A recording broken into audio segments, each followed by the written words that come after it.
Je voudrais ouvrir avec vous la parole de Dieu ce matin avec un message que j'ai écrit au mois de décembre 2022. Et le Seigneur est bon, hein, parce que je l'avais un petit peu oublié. Et puis c'est toujours un peu avec la fin de la semaine qui arrive, la pression monte, et puis je cherche le Seigneur pour savoir de quoi je vais partager avec vous, qu'est-ce que Dieu veut que je vous dise. Et cette semaine, c'était le vide total. Donc je dis, qu'est-ce qui se passe? Et puis, quand j'ai ouvert mon ordinateur, il y a une petite voix à l'intérieur qui me dit, mais tu as déjà quelque chose de prêt, que tu n'as toujours pas dit. Ok. Hop, je suis remonté en arrière, j'ai retrouvé mes notes et mes écrits, et je voulais vous parler, et je crois que c'est important, je voulais vous parler de la prière. Le thème de ce message, c'est une parole des disciples qu'ils ont dite à Jésus en le voyant agir, en le voyant faire et en l'entendant prier. Et vous connaissez cette parole qui est dans Luc, chapitre 11, verset 1er. Quand Jésus priait un jour dans un certain lieu, lorsqu'il eut achevé, un de ses disciples lui dit « Seigneur, enseigne-nous à prier comme Jean l'a enseigné à ses disciples. » Amen. J'ai 4 pages, donc je pense que je ne ferai pas tout ce matin. Eh bien, je veux prendre mon temps pour qu'ensemble nous puissions avancer et laisser la parole de Dieu nous enseigner ou nous rappeler des choses qui sont tellement simples, tellement importantes et tellement essentielles. La première chose que je voudrais vous dire, c'est que dans le domaine de la prière, soyons comme des enfants. Le Seigneur Jésus nous a dit d'être comme des enfants. Et je suis archi convaincu, parce que je le vis, je le crois, et vous aussi, que Dieu nous parle, nous parlons avec lui, nous discutons, et c'est important avec le Seigneur, et c'est important pour nous de prendre conscience de cette discussion et de sa présence. Et je conseille bien sûr toujours à tout le monde, rappelle pourquoi c'est essentiel de lire la Bible, d'étudier la Bible, de connaître la Bible, parce que Dieu nous parle au travers de sa parole. 75 à 80% des choses que Dieu nous dit vont pouvoir tenir la route, parce que quand il va nous les rappeler à l'esprit, elles vont être conformes à ce qu'on a lu, appris et étudié dans les Écritures. Parce que souvent, quand le Seigneur nous parle dans notre cœur, quand il y a quelque chose qui devient en évidence, c'est un mot, c'est une phrase, c'est une image, c'est quelque chose qui vient, et ce quelque chose qui vient, c'est comme une pierre sur une construction. Et la construction, c'est notre étude et notre connaissance de la Bible. Sinon, la pierre, elle est toute seule. Vous voyez ce que je veux dire? Elle se balade, elle est raccrochée à rien. Et c'est pour ça que des gens se mettent à inventer des doctrines et des théologies de n'importe quoi, parce qu'ils connaissent pas l'écriture, ils sont pas. Et on a besoin d'être formé, d'être transformé par la connaissance des Écritures. Alors, on va partager un certain nombre de choses ensemble sur l'enseignement de Jésus sur la prière commune, l'enseignement de Jésus sur la prière personnelle, et un certain nombre d'autres éléments qui sont en toute simplicité comment on parle, on prie et on nomme Dieu. Je vais peut-être commencer par ça, puisque le premier passage où Jésus priait dans un certain lieu avec ses disciples.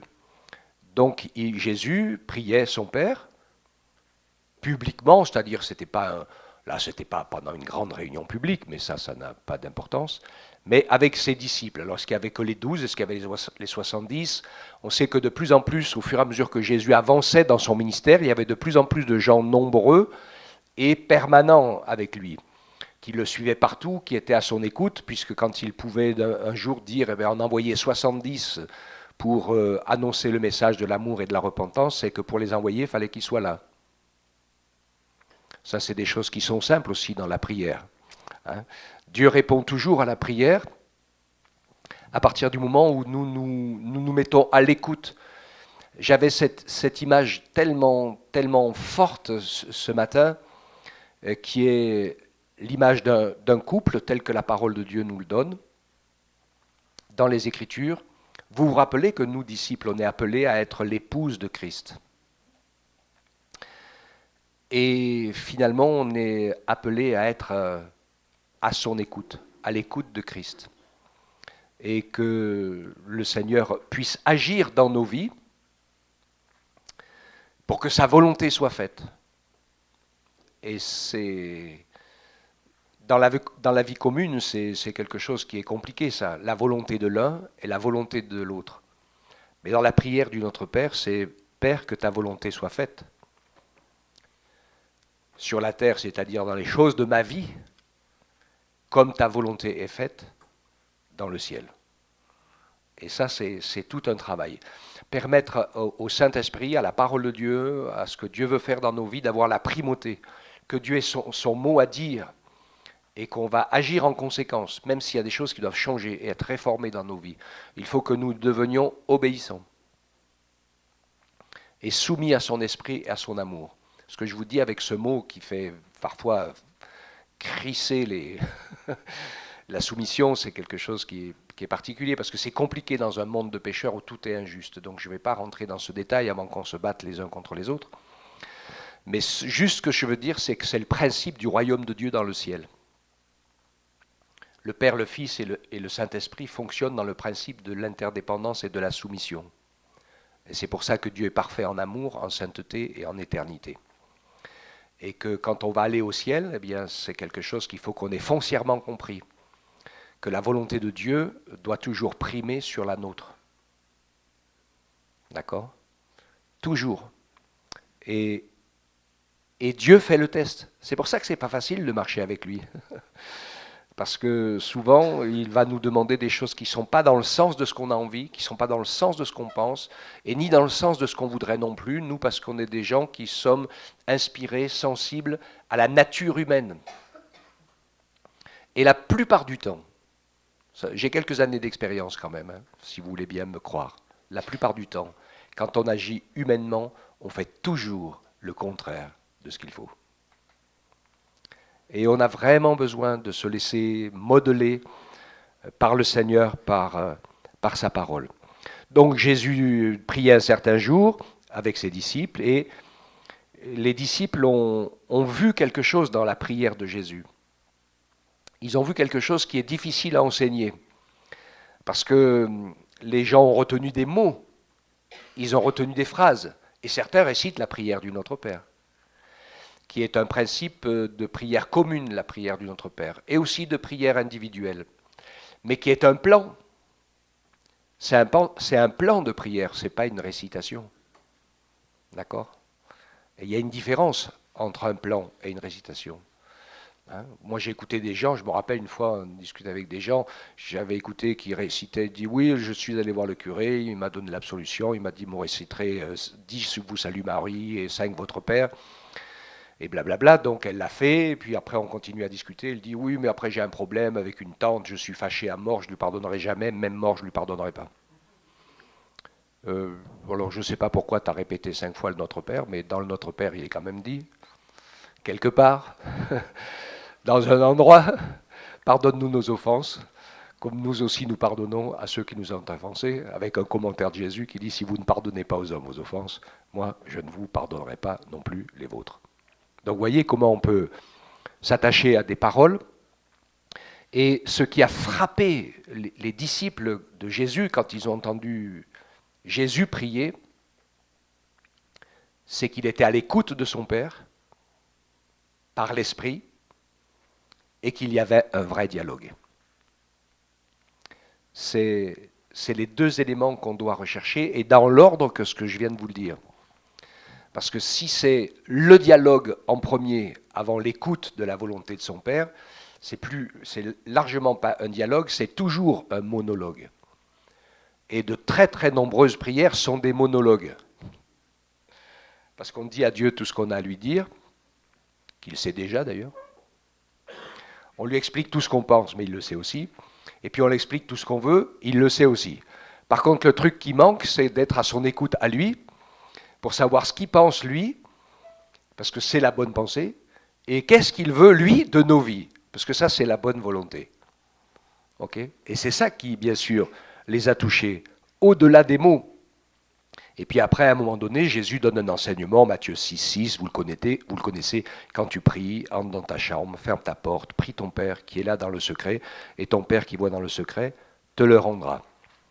Donc on va voir dans l'enseignement que la prière collective que nous faisons ensemble, les prières que nous faisons ensemble, ne sont pas la prière individuelle. Et je sais que parfois, il m'arrive presque, où je suis obligé de le faire, d'arrêter quelqu'un qui est trop long dans sa prière, ou qui est à côté dans sa prière, parce qu'il est dans la prière collective en prière individuelle. Est-ce que c'est compliqué ce que je viens de vous dire là? C'est-à-dire qu'au milieu des autres, il prie ou elle prie comme s'il était ou elle était tout seul. Mais quand on est au milieu des autres, on ne prie pas comme quand on est tout seul. Ok? Donc ça change beaucoup de choses et qui sont toutes simples. La prière commune, on doit toujours garder les autres avec soi. Ça fait des années que je sers Dieu. Dans des églises, j'avais des réunions de prière mortelles où il y en avait un ou une qui tenait le micro pendant 15 à 20 minutes et il n'y a pas de souci, l'auditoire complet était en plein sommeil. Tout le monde s'était endormi depuis longtemps, après une journée de travail, à 20h30, en train de prier, et quand quelqu'un prie un quart d'heure, c'est bon, c'est terminé, tout le monde dort, vous avez perdu tout le monde. Hein, et c'était assez décourageant pour les autres qui n'avaient plus envie de revenir, etc. En fait, il faut que, quand on est ensemble, que la prière soit vivante, qu'on puisse porter un ou deux sujets qui sont communs ou selon nos besoins, etc., mais que nous puissions vraiment partager le temps de prière. C'est un truc qui doit être automatique. On a 35 ou 40 minutes pour prier ensemble, on est 20, ça fait 1 minute chacun. Parce que je ne vois pas pourquoi il y en a un qui prendrait plus que l'autre. Hein. Donc, quelque part. Et il vaut mieux y revenir à plusieurs reprises. Donc, je vous donne des choses. Soyons des enfants. L'autorité de la prière, c'est quoi? Je vais vous parler de ceux qui prient avec autorité. Et on va voir que souvent ils se trompent. L'autorité de la prière, c'est la foi. Pourquoi on prie? Parce qu'on croit que le Seigneur est le rémunérateur de ceux qui le cherchent. Amen. Et on a confiance en Jésus comme des enfants. On sait qu'il écoute nos prières. C'est important cela, bien sûr. Et c'est pour cela que l'on prie, parce qu'on sait qu'il nous entend. Et quand il nous parle de la foi des enfants, je réfléchissais à cela, il y a quelque chose d'intéressant. En fait, la foi d'un enfant, quand on est enfant, l'enfant ne peut pas produire ce qu'il demande à ses parents. Il faut que ce soit ses parents qui le lui donnent. Vous comprenez cela? Et c'est intéressant dans la prière, parce que quand on peut chercher le Seigneur, on sait que, on se rappelle, on n'oublie jamais cette parole de Jésus qui dit « Sans moi, vous ne pouvez rien faire ». Et j'ai toujours l'habitude de rajouter « de bon ». Parce que sans Dieu, on peut en faire des choses. Mais bon, quand elles sont pas inutiles, c'est pas trop grave, mais parfois, c'est pas forcément des bonnes choses non plus. Donc nous avons besoin d'être enseignés pour prier comme le modèle biblique. Donc la prière personnelle est un dialogue avec Dieu, et toutes les prières personnelles ou communes sont l'exercice de la foi. La prière de l'Église, c'est l'exercice de l'unité commune, avec l'exercice de la foi aussi, bien sûr, en commun, où le Seigneur nous montre combien c'est important de nous mettre d'accord.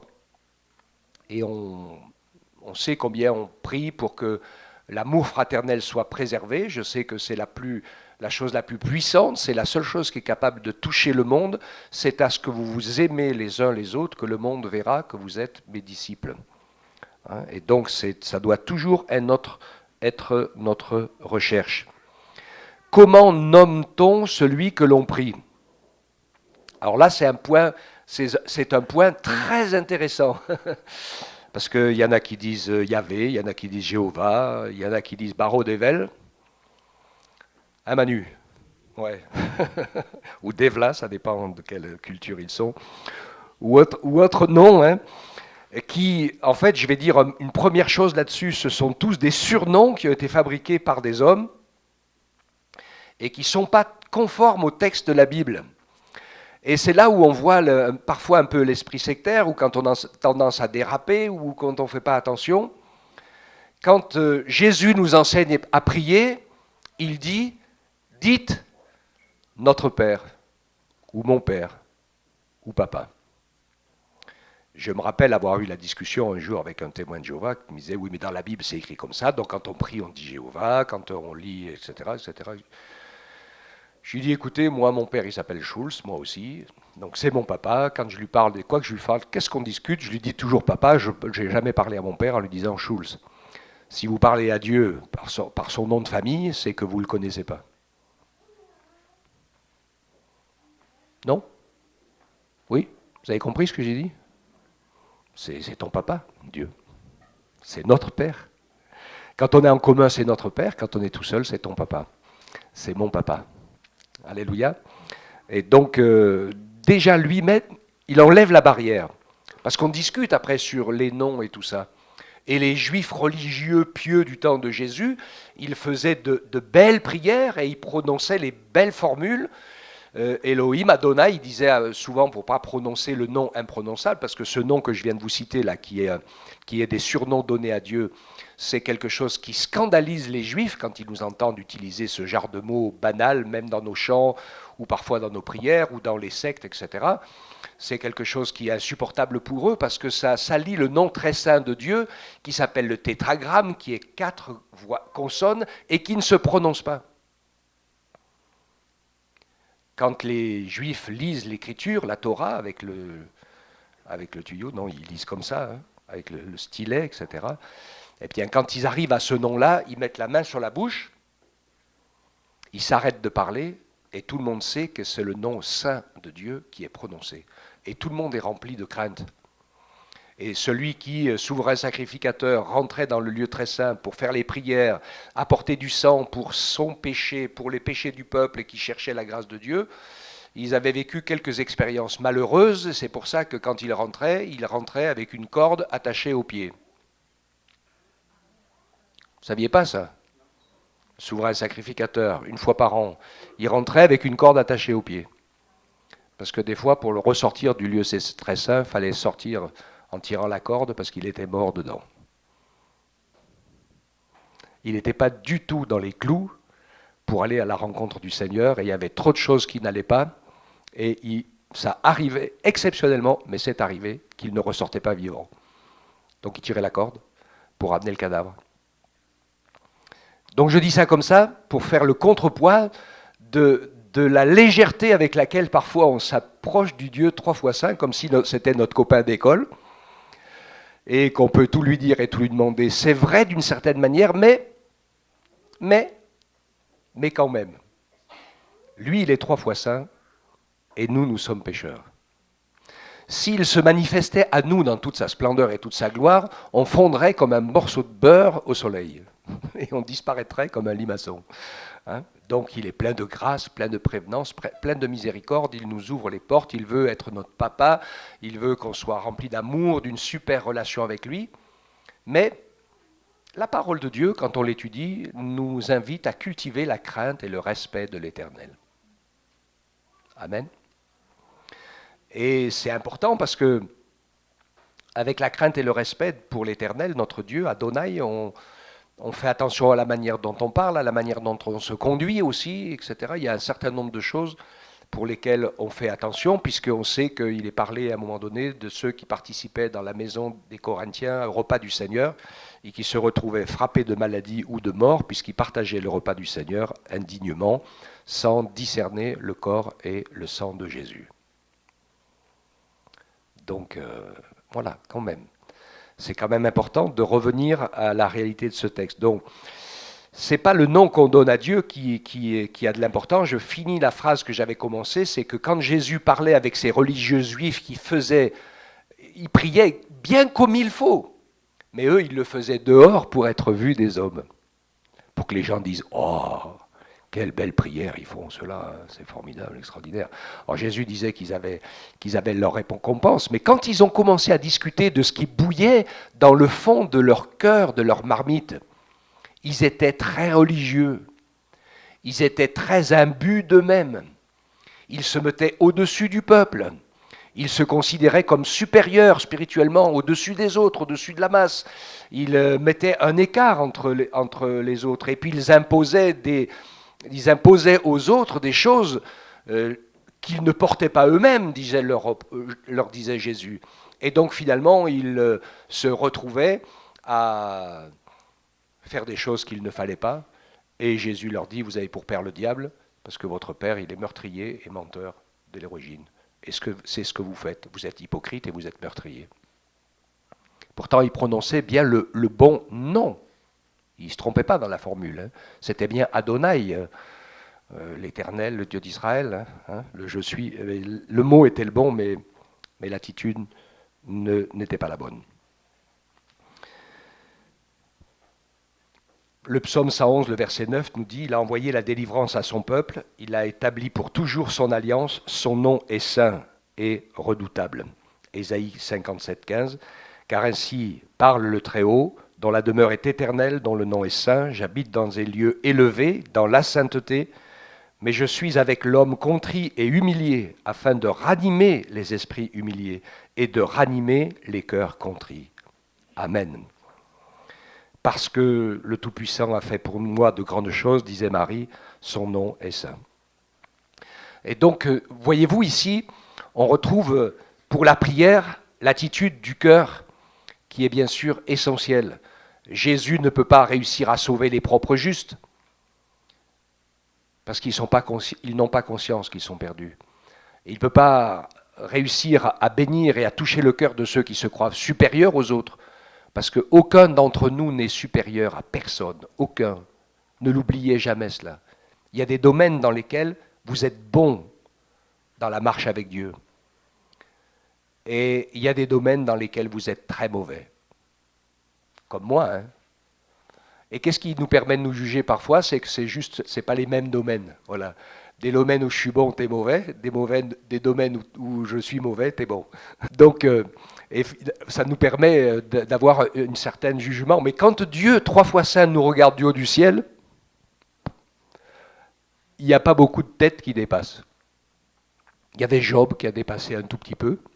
Ça a été compliqué pour Dieu d'arriver à le convaincre de pécher, pour qu'il réalise que si Dieu n'était pas en train de le soutenir, de le bénir, de l'entourer, de lui donner tout ce qu'il faut, ben il était perdu et sans espoir, comme tous les autres. Et vide, il était incapable de se sauver lui-même. C'est ce qu'il s'est rendu compte dans son affaire, c'est que tout s'est vidé, la présence de Dieu s'est vidée, la présence des amis s'est vidée, ses richesses... Il était tout vide, il s'est retrouvé Job avec Job. Et bien Job avec Job, hein, il est comme tout le monde, il est perdu, sans le salut de Dieu, sans sa grâce et sa présence. Et c'est bien sûr ce que nous sommes, les uns et les autres. Donc Dieu nous encourage, comme disait Exode 20, à ne pas prendre le nom de l'Éternel en vain, car l'Éternel ne laissera pas impuni celui qui prendra son nom en vain. Donc nous, les disciples de Jésus, par la grâce, par la rédemption de Jésus, nous pouvons utiliser son nom de papa, puisque nous sommes ses enfants, d'adoption, avec beaucoup de respect. Et ça nous permet ainsi de pouvoir nous approcher de Dieu avec le cœur plein de foi et d'amour, sachant qu'il nous ouvre grand les bras, le Seigneur, mais qu'il y a quand même toujours une différence entre lui et nous. Lui, c'est Dieu. Nous sommes ses créatures. Lui, c'est le maître. Nous sommes ses servantes et ses serviteurs. Lui, il est parfait et saint, et nous sommes pécheurs. Alléluia. Donc Dieu nous encourage à pouvoir le suivre. Alors, je parlais des noms différents du Seigneur. Pour ceux qui ont suivi l'étude biblique sur la doctrine, on a fait le cours là-dessus qui nous parlait de ces noms par lesquels Dieu s'est révélé. Il s'est révélé comme El Shaddai, il y avait Jireh, il y avait Rapha, il y avait Nissi, il y avait Shalom, etc. Il y avait Ara. Donc c'est dans le texte de l'Ancien Testament et du Nouveau, il se révèle tel qu'il est, le berger, celui qui pourvoit, celui qui sauve, celui qui donne la paix, etc. Et ce sont des éléments forts. Quand c'est Yahvé Shalom qui se révèle comme ça, l'Éternel Dieu qui donne la paix que Dieu nous donne dans notre cœur, elle est incroyable. Jésus dit, je vous donne ma paix. Je ne vous donne pas comme le monde la donne, parce que les traités de paix, ça ne marche pas. Mais la paix que Jésus nous donne, elle est elle est merveilleuse parce que c'est pas nous qui l'avons fabriquée, c'est pas nous qui l'avons inventée. Nous ne la méritons pas.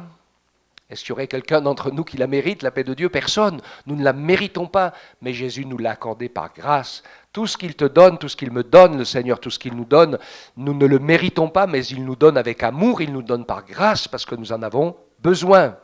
Alléluia. Nous sommes les dépositaires de ces grâces. Il n'y a rien de dû.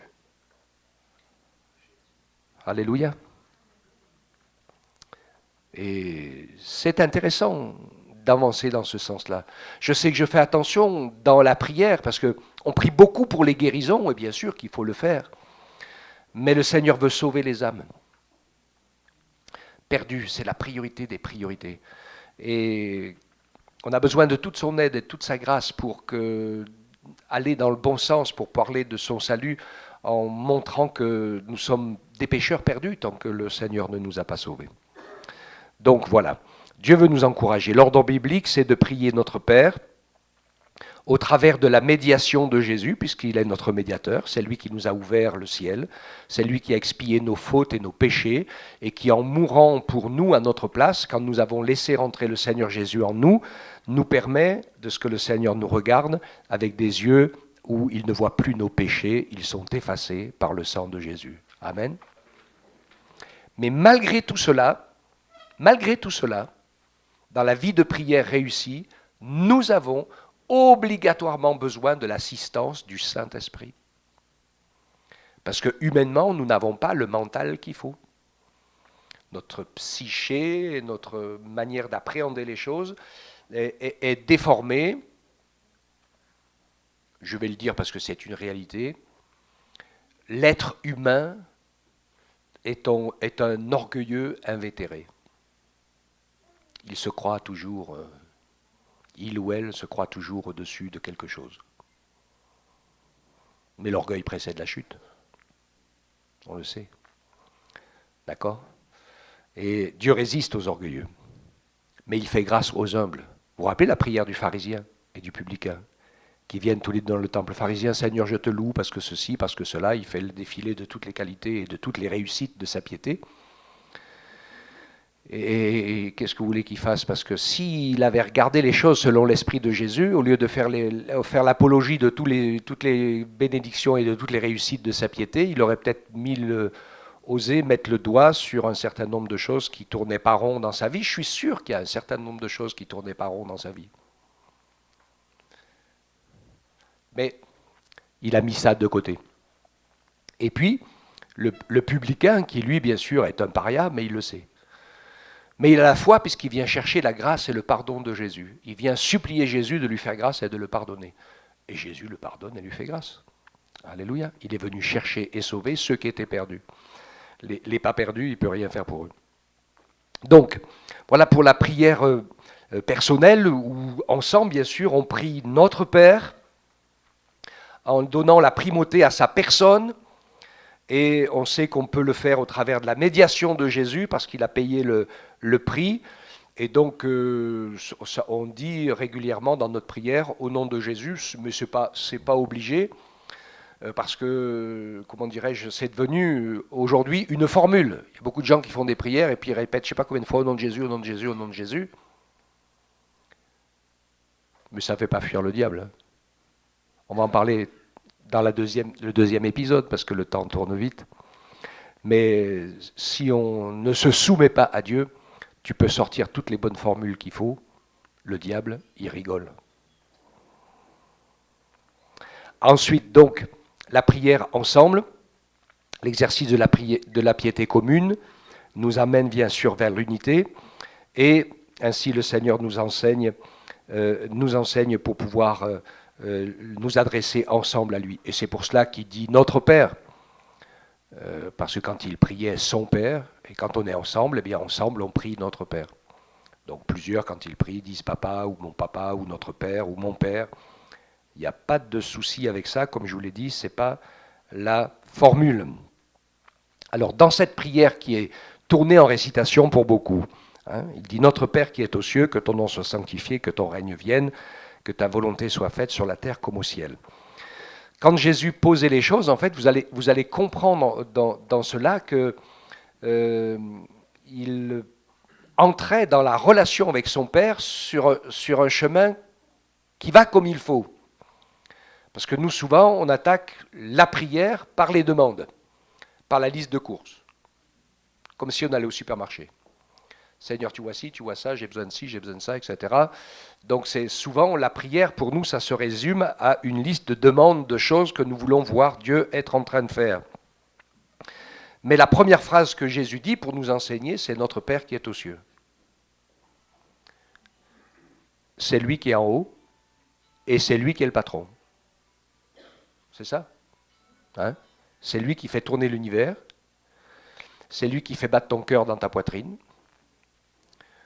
Et le jour où il dit stop, tu peux appeler tous les SAMU du monde. Hein.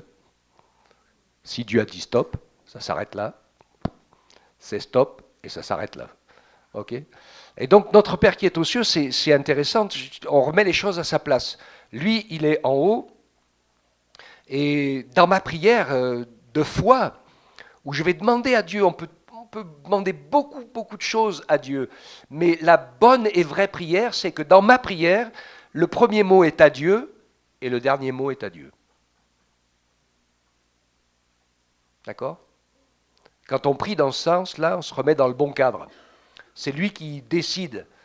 Et la suite nous le montre, bien sûr, hein, parce qu'il dit que ton règne vienne. Et pour que son règne vienne, c'est notre prière, c'est que sa volonté soit faite sur la terre comme au ciel. Mais transformons cette prière, moi je la transforme toujours, c'est que ta volonté soit faite dans ma vie, comme elle est faite au ciel. Alléluia. Parce que je ne vais pas changer la vie des autres. Hein. Vous non plus d'ailleurs. Enfin j'essaye de travailler à la parole et au message pour pouvoir changer un peu nos vies, pour donner quelques clés, mais c'est super important que ton règne vienne, que ta volonté soit faite sur la terre comme au ciel. Et donc nous voyons que toute l'introduction met Dieu à sa place, nous met à notre place, nous permet de savoir que le nom du Seigneur est saint et que nous faisons attention en nous approchant de lui, bien sûr sans enfantillage, sans copinage, sans mépris, mais avec un grand amour, parce que Jésus a payé le prix pour que nous puissions nous adresser la parole. Donc nous venons avec foi, hein, avec foi et avec confiance et avec respect. Après, donc là, c'est là où, quand les choses sont bien posées comme il faut, et qu'on est dans une bonne relation équilibrée, où c'est Dieu qui est le maître dans la prière et que c'est nous qui sommes les écoutants, ensuite, on peut lui demander, donne-nous notre pain quotidien. Le Seigneur nous dit de lui demander ce que nous avons besoin. Alors je sais qu'il y a plein de gens qui récitent cette prière en disant, donne-nous notre pain quotidien, et qui ont leur frigo archi plein. Donc, perdez pas votre temps avec cette partie de la prière si votre frigo est plein, puisque le pain, vous l'avez. Mais si vous avez besoin de voiture, si vous avez besoin d'un travail, si vous avez besoin d'un toit, s'il y a quelque chose que vous avez besoin, qui est un réel besoin, dites-le lui. C'est la réponse à notre besoin personnel. C'est très intéressant d'ailleurs, parce qu'il y a des questions qui se posent. C'est quoi notre besoin réel ? Parce qu'on sait qu'il y a des choses qu'on demande à Dieu, et Dieu ne va pas te les donner, hein, parce qu'il sait qu'elles te feront plus de mal que de bien. On parlait des jeunes qui ont des soucis de santé aujourd'hui, et des trucs incroyables. Et on a besoin de la prière hein, pour que les soucis de santé soient réglés. Mais ils passent la moitié de la nuit dans les jeux vidéo. Ils font presque jamais de sport. Donc, vous pouvez comprendre que le corps physique humain, il n'est pas fait pour vivre comme ça. Il est fait pour faire des efforts. Il faut que le cœur travaille. Il faut que le cerveau dorme la nuit. On parlait avec un frère justement qui a commencé à avoir un peu des ennuis comme ça, bizarres, de palpitations et de choses incontrôlables et tout, quand il s'est mis à travailler de nuit. Parce que c'est pas naturel. Et il y en a, ça passe comme ça. Hein. Il y en a d'autres, ils prennent des sacrées secousses quand ils sont dans ce genre de choses. Donc voilà, la vie, elle est la vie. Mais il y a beaucoup de sujets de prière, parfois sur notre santé, enfin pas beaucoup, mais quelques-uns sujets de prière sur notre santé, où le Seigneur dit, c'est pas que je voudrais pas t'exaucer, mais mets de l'ordre dans ta vie physique.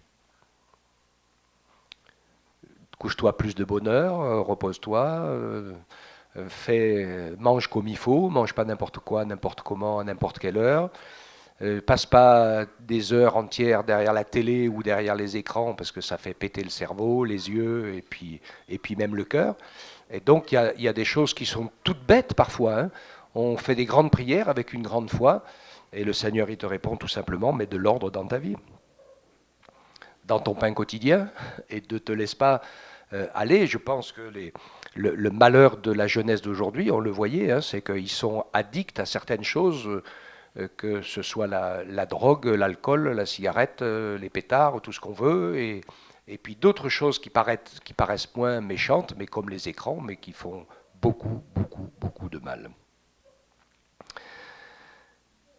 Ensuite, pardonne-nous nos offenses comme nous pardonnons à ceux qui nous ont offensés. Ensuite, dans la prière, on le sait, quand on écoute les paroles de Jésus, on sait que pour l'exaucement des prières, il y a quelque chose qui est fondamental, c'est l'état de nos relations.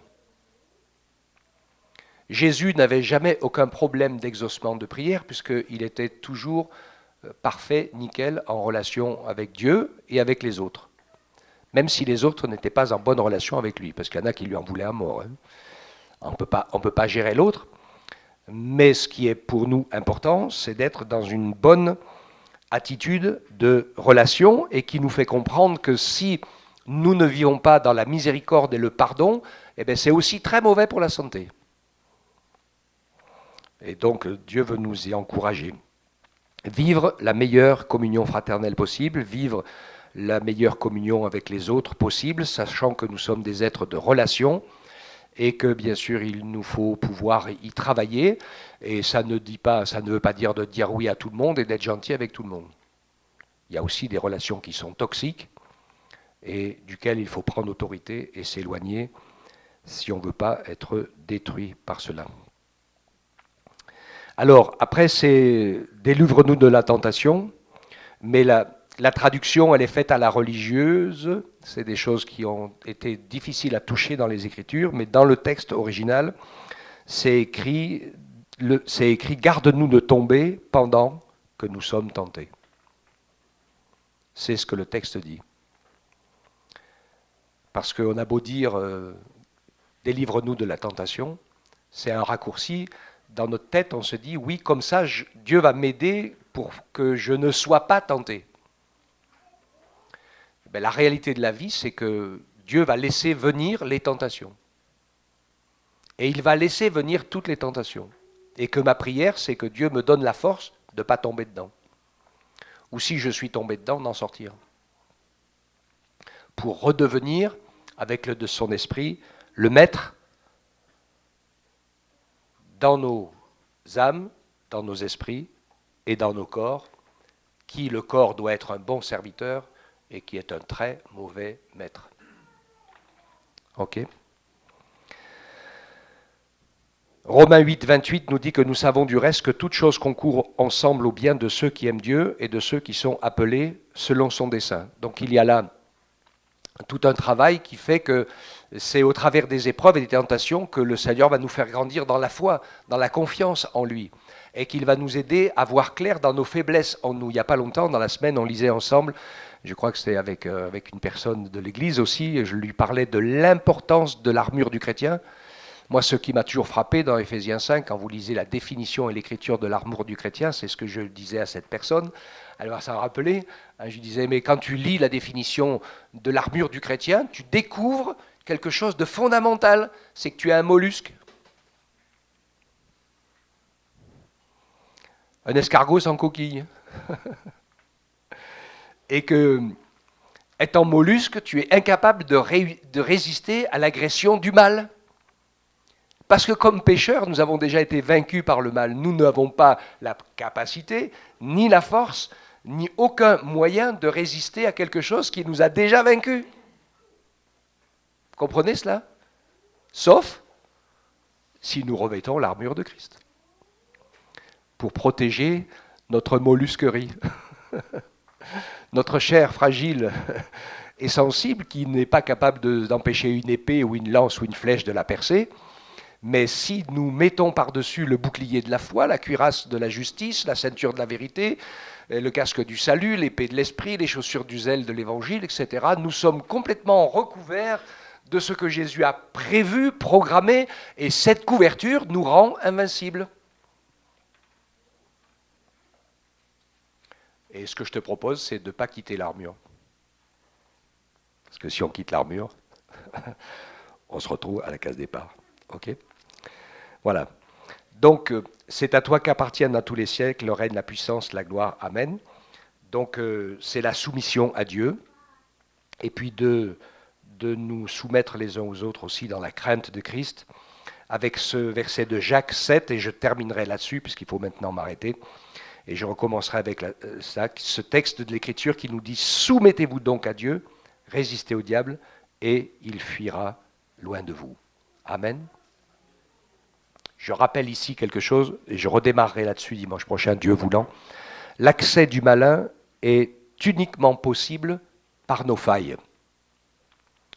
Et je vais redire quelque chose que je redirai la prochaine fois parce que c'est important pour pas qu'on se laisse piéger. On fait toujours la part trop grande et trop belle au monde de l'adversaire. Parce que si on commence à étudier tous ces plans, à essayer de comprendre toutes ces méthodes et à déjouer tous ces pièges, je vais vous dire quelque chose. Alors là, lui, il a de quoi vous occuper pour le restant de vos jours. Et il va même vous en inventer qui n'existe pas. Ne vous faites pas attraper. Parce que dans la parole, on revient à la parole, et celui qui construit une vie spirituelle solide, c'est la parole de Dieu, c'est le Saint-Esprit, et c'est le progrès dans la sanctification qui bouche nos failles. À partir du moment où on arrive à guérir de nos failles, de nos blessures, et des accès que l'adversaire a pour nous faire du mal, eh bien, on va pouvoir, on y arrive ça en se soumettant à Dieu et à sa parole. Et quand on entre dans ce chemin-là, eh bien, on a facilement la force de résister au diable. Ça se fait tout seul. Et il s'en va loin de nous parce qu'il n'a plus de pouvoir. Il n'a que le pouvoir qu'on lui donne. Si on ne lui en donne pas, il n'en a plus. Et c'est pour ça qu'il est encourageant pour nous de prier avec foi, avec confiance.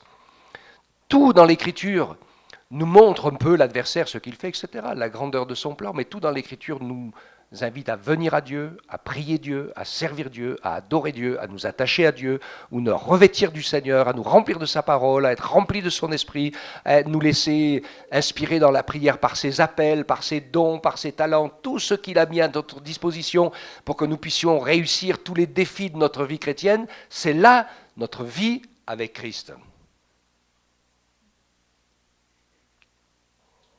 Et c'est là qu'il va nous rendre plus que vainqueurs. Amen. On te bénit, Seigneur. Tu nous as donné par ton esprit et par ta parole et par ta présence tout ce qui contribue à la piété et à la vie en Christ pour l'éternité. Merci, Seigneur, de nous permettre de pouvoir te suivre.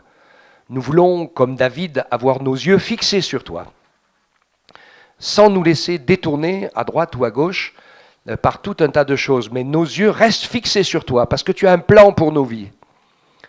Et tu veux nous permettre d'accomplir les œuvres que tu as préparées d'avance.